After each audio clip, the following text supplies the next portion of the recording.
Okay, hi, we're back again. We've been letting the tilapia deep fry in that oil for a couple of minutes, and we're going to turn it over again. Let's see how it looks. I tell you, man, that really hurt. Okay, so here we see how the tilapia looks on this side, and now you're going to see me on the camera turn it over.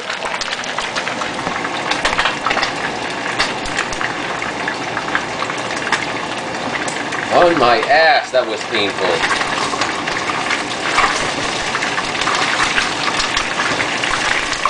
Oh my ass. Oh, the tilapia skin is like really peeling off now.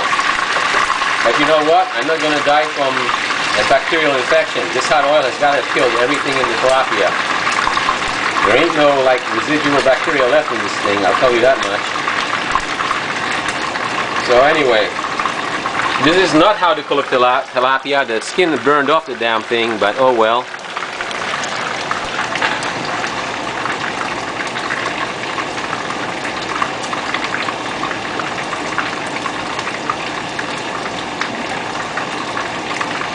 Just so you can see it. You see my face in the tilapia? I don't know if you do. My face in the tilapia. That oil can come and kill my skin.